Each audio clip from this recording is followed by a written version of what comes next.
गोकुळ सोबत गोकुल. नमस्कार, महाधुरळा यूट्यूब चॅनलमध्ये मी गुरु बाळमाळे आपल्या सर्वांचं मनापासून स्वागत करतोय. आजच महाराष्ट्र सरकारनं इस्लामपूर हे नाव बदलून ईश्वरपूर करा असा प्रस्ताव केंद्र सरकारकडे पाठवला.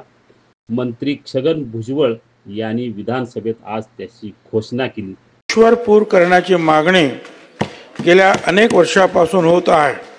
जनभावना लक्षात घेता इस्लामपूर तालुका वाळवा जिल्हा सांगली या शहराचे नाव ईश्वरपूर असे करण्याचा प्रस्ताव केंद्र शासनास राज्य शासनाच्या शिफारशीसह सादर करण्यास मान्यता देण्यात आली आहे. त्यामुळे लवकरच इस्लामपूर हे नाव गायब होईल आणि तिथं ईश्वरपूर हे नाव येईल. हे नाव येण्यासाठी यापूर्वी जे संघाचे संस्थापक हेगडेवार यांनी पहिली मागणी केली होती. त्यानंतर हिंदू महासभा, त्यानंतर 1986ला शिवसेना पक्षप्रमुख बाळासाहेब ठाकरे यांनी थेट इस्लामपुरात येऊनच ईश्वरपूर अशी घोषणा केली होती. गेले 40-50 वर्षे हे नाव बदलावं, इस्लामपूर हे नाव बदलावं यासाठी आंदोलन सुरू होतं. विविध पातळीवर मागण्या सुरू होत्या आणि अखेर त्याला यश आलेलं आहे. मंत्रिमंडळानं निर्णय घेऊन आता केंद्र सरकारकडे पाठवलेला आहे. केंद्राची मान्यता मिळताच नव्यानं सुरुवात होईल ईश्वरपूरची. पण आता सगळ्यात आपल्याला उत्सुकता याची आहे की इस्लामपूर हे नाव कसं पडलं. कारण काही माहितीनुसार पूर्वी याचं नाव ईश्वरपूर असंच होतं, पण मध्यंतरी याचं नाव बदललं गेलं आणि इस्लामपूर असं नाव आलं. तर हे काय आलं, खरं तर याला कागदोपत्री तसे पुरावा नाही, पण लोककथा आणि काही लोकांच्या माहितीनुसार 3-4 कारणे दिली जातात. त्याच कारणांचा आपण आज माहिती घेऊया. सगळ्यात पहिलं कारण आहे, त्या इस्लामपूरच्या शेजारी उरण असं एक मोठं गाव होतं. उरण आणि इस्लामपूर दोन्ही मिळून उरण इस्लामपूर असा उल्लेख नेहमी केला जायचा. त्याचा एक पहिला हे आहे की शंभू आप्पाचा उरूस, जे उरण भागात एक मोठं मंदिर आहे, तिथे शंभू आप्पाच्या नावानं उरूस भरवला जातो. या उरसामुळं इस्लामपूर हे नाव पडलं अशी एक आख्यायिका आहे.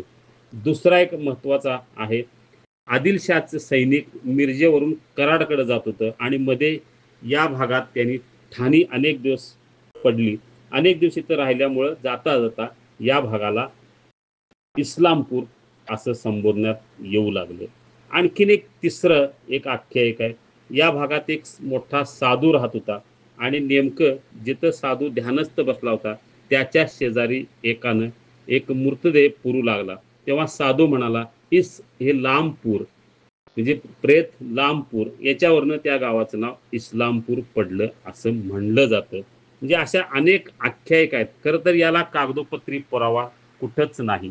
तरीही जी चर्चा होते, जी अनेक वर्षापासून चालत आलेला आहे, काही लोककथामध्ये याचा उल्लेख आहे. यामुळं आता या काही गोष्टी अशा आहेत की इस्लामपूर हे नाव कसं पडलं आणि आता या इस्लामपूर नावाचा इतिहास पुसणार आहे, नक्की झालेला आहे. कारण राज्य सरकारनं याचा निर्णय घेतलेला आहे.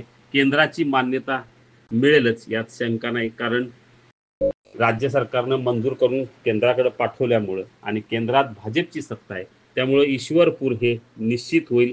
काही दिवसातच इस्लामपूरचं नाव बदलून तिथं ईश्वरपूर हा फलक लागेल.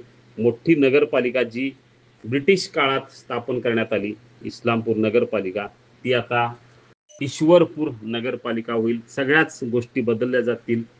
त्यामुळं एकीकडं आनंदोत्सव साजरा करत असताना हे नाव इस्लामपूर कसं पडलं याच्या आख्यायिकाची चर्चा होईल. आणखी काही आख्यायिका असू शकतील, त्याची माहिती मिळाली तर आपल्याला मी निश्चित देईन. एकच आनंदाची गोष्ट, अखेर इस्लामपूरचं नाव बदललेलं आहे. ईश्वरपूर हे नाव आता आलेलं आहे. काही दिवसातच त्याची अधिकृत घोषणा केंद्राच्या मान्यतेनंतरच होणार आहे. त्यामुळे आता शिफारस झाली आहे. आता प्रतीक्षा आहे केंद्राच्या मान्यतेची. धन्यवाद.